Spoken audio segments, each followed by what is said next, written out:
Hi friends, RK news తెలంగాణకు స్వాగతం. ఈరోజు ముఖ్యాంశాలు. బర్జాను బలిపెట్టి ఇసుక కొల్లగొట్టి అన్నారం బ్యారేజ్ దిగువన తవ్వకాలు, అడ్డగోలుగా తోడేందుకు అనుమతులు, గోదావరి మట్టి రోడ్డు వేసి తవ్వకాలు, భవిష్యత్తులో బ్యారేజ్ను పొంచి ఉన్న ముప్పు, అధికార పార్టీ కాంట్రాక్టర్ల కోసమే నిర్ణయాలు, ఒక్క లారీకి 7,700 చొప్పున వసూళ్లు, ప్రతి లారీలో అదనంగా 10 టన్నుల లోడింగ్, ప్రతిరోజు సగటున 30.8 లక్షల దందా.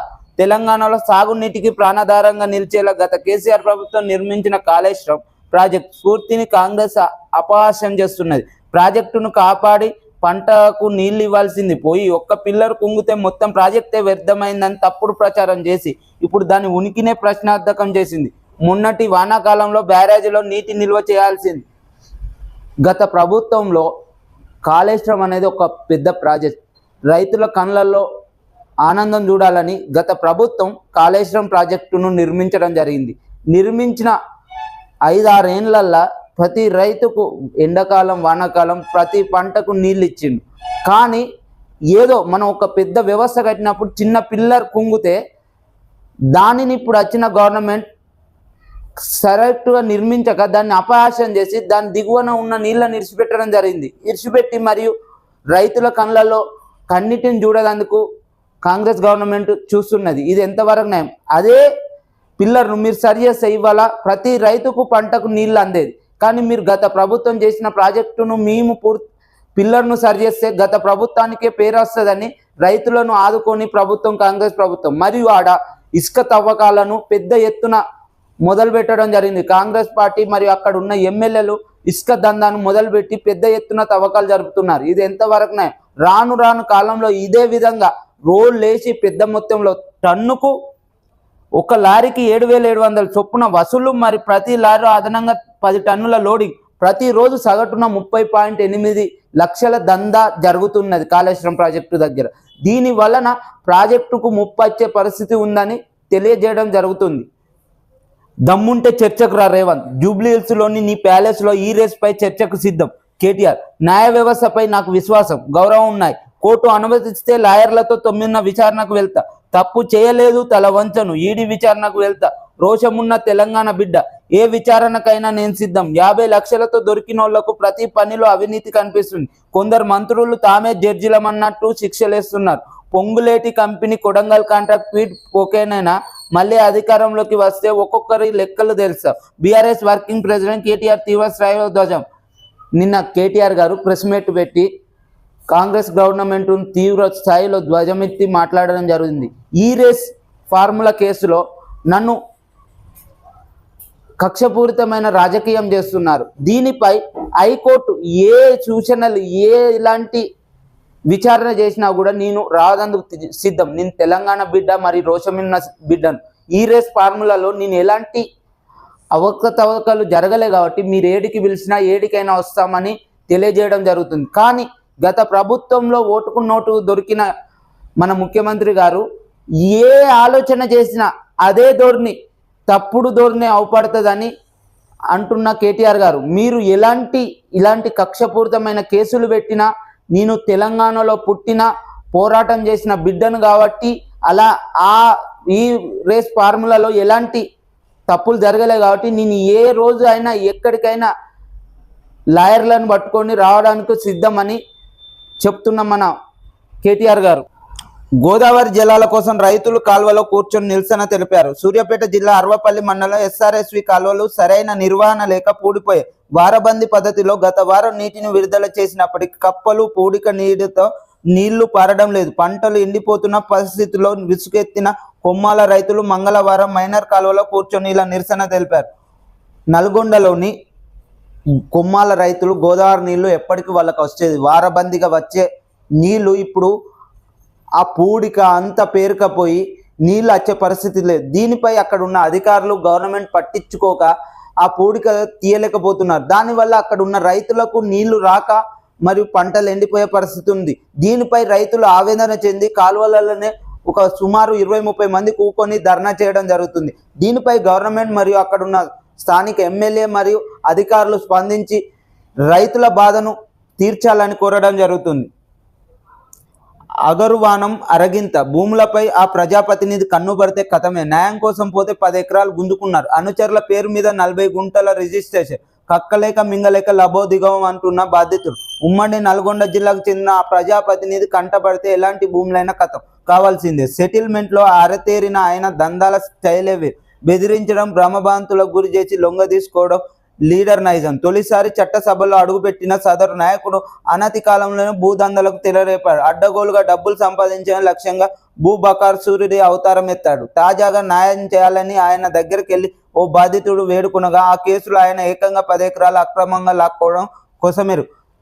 నల్గొండలోని ఒక ఎమ్మెల్యే చట్టసభకు ఫస్ట్ సారి ఎన్నికైన ఎమ్మెల్యే భూదందాకు తెరలేపాడు. ఇది ఎంతవరకు న్యాయం? ఒక ప్రజాప్రతినిధిని ఎన్నుకుంటే మనకు రైతులకు మరి అక్కడున్న సమస్యలపైన పోరాటం చేస్తాడు, మాకు న్యాయం జరిపిస్తాడని ఎన్నుకుంటే అక్కడ ఏమైందంటే ఒక సమస్యపై ఒక రైతు పోయి మా 10 ఎకరాల భూమిపై న్యాయం జరపాలని పోతే భూదందాకు పాల్పడి సంపాదించడమే పరమపదిగా భావించి వారి సమస్య కనిపోతే వారి దగ్గరనే భూమి లాక్కునే పరిస్థితిలో ఉన్న సదరు ఎమ్మెల్యే. ఇదే నా ప్రజాపాలన అంటే. దయచేసి దీనిపై రాష్ట్ర ప్రభుత్వం, ముఖ్యమంత్రి రేవంత్ రెడ్డి గారు చర్య తీసుకోవాలి. ఇలాంటి పరిస్థితి కంటిన్యూ అయితే రాబోయే కాలంలో ప్రభుత్వంపై చెడ్డ పేరు వస్తుంది. కాబట్టి మీరు ఏ విధంగానైనా అలాంటి ఎమ్మెల్యేలపై చర్యలు తీసుకోవడానికి కోరడం జరుగుతుంది. తిరగబడిన ఎక్వైపల్లి. రంగారెడ్డి జిల్లా కడ్తల్ మండలంలో గ్రీన్ఫీల్డ్ సర్వేను అడ్డుకున్న రైతులు. సాగు భూములు సర్కార్ లాక్కుంటే తాము ఎలా బతకాలని బాధితుల ఆగ్రహం. భూమికి భూమి ఇవ్వాలని ముక్త కంఠంతో డిమాండ్. వెందిరిగిన అధికారులు. పంజాగూడ ఆకుతోటపల్లి మధ్య 21 కిలోమీటర్ల రోడ్డుకు 554 ఎకరాల సేకరణ. రంగారెడ్డి జిల్లాలోని కడ్తల్లోని గ్రీన్ఫీల్డ్ హైవే రోడ్డుపై రైతుల భూములు పోవడం జరుగుతుంది. పోయే భూములలో పంజాగూడ ఆకుతోటపల్లి మధ్య 21 కిలోమీటర్ల రోడ్డుకు 554 ఎకరాలు సేకరించడం జరుగుతుంది. దానిపై రైతులు ముక్త కంఠంతో ధర్నా చేసి అధికారులపై తిరగబడడం జరుగుతుంది. అయ్యా, మేము పంట పండించుకునే బతికే రైతులం, దీని వలన మీరు లాక్కుంటే భూములు గ్రీన్ ఫీల్డ్ హైవే అని లాక్కుంటే మేము ఎలా పంట పండించుకుంటాం? దీని పేరు మీద పెద్ద మొత్తంలో నష్టపరిహారం ఇవ్వాలి, లేకపోతే మాకు భూమికి భూమి ఇవ్వాలి. ఇస్తే మేము సంతోషంగా పంట పండించుకుంటామని అక్కడ రైతులు ముక్త కంఠంతో ధర్నా చేసి మరియు అధికారులపై తిరగబడడం జరుగుతుంది. దయచేసి రాష్ట్ర ప్రభుత్వాన్ని కోరడం జరుగుతుంది రైతుల పక్షాన. వారికి భూమికి భూమి అన్నా ఇవ్వండి, లేకపోతే భారీ మొత్తంలో ఎకరానికి గింత అని ఇస్తే వాళ్ళు వేరే కన్నా భూమి కొనుక్కునే పరిస్థితిలో ఉంటారు. పంట పండించుకునే రైతులకు వేరే పని తెలియదు. దయచేసి వారి పక్షాన కాంగ్రెస్ గవర్నమెంట్ వారి కోరికను నెరవేర్చారని కోరడం జరుగుతుంది. 31 మందికి ఫుడ్ పాయిజన్. కరీంనగర్ బీసీ గురుకులాలలో ఘటన. దవాఖానలో విద్యార్థినులకు చికిత్స. విచారణ చేపట్టిన కలెక్టర్. గుడ్డు కారం అన్నమే బ్రేక్ఫాస్ట్. ఎంజీఎంలో ఘటన. కంటిన్యూ అవుతున్న గురుకులాలలో ఫుడ్ పాయిజన్. ఇదే కంటిన్యూ. గత 1 మంత్ నుండి కూడా ఫుడ్ పాయిజన్ జరుగుతుంటే రాష్ట్ర ప్రభుత్వం మేము పోయి గురుకులాలలో చూసినాం మరియు అక్కడ ఉన్న సౌలతులను మంచిగా చేసినామని చెప్పిన డిప్యూటీ సీఎం బట్టి విక్రమార్క గారు మరియు రేవంత్ రెడ్డి గారు, అయినా కూడా కరీంనగర్ జిల్లాలలో మళ్ళీ కంటిన్యూ అవుతున్న గురుకుల పిల్లల ఫుడ్ పాయిజన్. ఇదేనా గవర్నమెంట్ చేసే పరిస్థితి? ఎక్కడికక్కడ గురుకులాలలో విద్యార్థులు చనిపోయినా కూడా, హాస్పిటల్ పాలైనా కూడా పట్టించుకొని గవర్నమెంట్. ఎందుకు మీకు విద్యార్థులపై నిర్లక్ష్యం? వారి తల్లిదండ్రులు మీకు ఓటేయలేరా? మార్పు వస్తుంది, గురుకులాలు ఇంకా అభివృద్ధి చెందుతుంది అని మీకు ఓటేస్తే ఇప్పటి వరకు కూడా గురుకులాల్లో జరుగుతున్న అగత్యాలపై మరియు ఫుడ్ పాయిజన్ కేసులపై, ఆత్మహత్యలపై మీరు స్పందించకపోవడం ఎంతవరకు? స్పందించిన కూడా అక్కడక్కడ తప్ప పూర్తి స్థాయిలో దానిపై చర్య తీసుకోలేకపోతున్నా. ఇలానే కంటిన్యూ అయితే రాష్ట్రంలో గందరగోళం ఏర్పడి రాబోయే కాలంలో విద్యార్థుల తల్లులు గవర్నమెంట్ పై తిరగబడడం జరుగుతుంది. దయచేసి దీనిపై సమగ్ర విచారణ జరిపించి పూర్తి స్థాయిలో ఎక్కడ తప్పు జరుగుతుందని గవర్నమెంట్ సరైన నిర్ణయం తీసుకుని మంచి అన్నం మరియు ఆత్మహత్యలు కాకుండా చూసుకోవాలని కోరడం జరుగుతుంది. సర్వేపై తిరగబడ్డ ఎక్కువైపల్లి. రంగారెడ్డి జిల్లా కడ్తల్ మండలంలో 2వ విడత గ్రీన్ఫీల్డ్ సర్వేను అడ్డుకున్న రైతులు. మాఫీ పూర్తిగాలే, ప్రజల్లోకి వెళ్ళలేం. రాష్ట్ర విత్తనాభివృద్ధి సంస్థ చైర్మన్ అన్వేష్ రెడ్డి. రైతు విత్తనాభివృద్ధి సంస్థ చైర్మన్ అన్వేష్ రెడ్డి గారు అనడం జరుగుతుంది. పూర్తి స్థాయిలో రైతు రుణమాఫీ అమలు కాక మేము రైతుల దగ్గరికి పోతే రైతులు తిరగబడే పరిస్థితిలో ఉన్నారు. ఎందుకంటే వాళ్ళు 2 లక్షల రుణమాఫీ హామీ ఇస్తేనే మేము ఓట్లేసినాం. ఓట్లేపించి గెలిపినాక కూడా పూర్తి స్థాయిలో అమలు చేయలేకపోవడం వలన రైతులు ఆవేదన చెందుతున్నారు.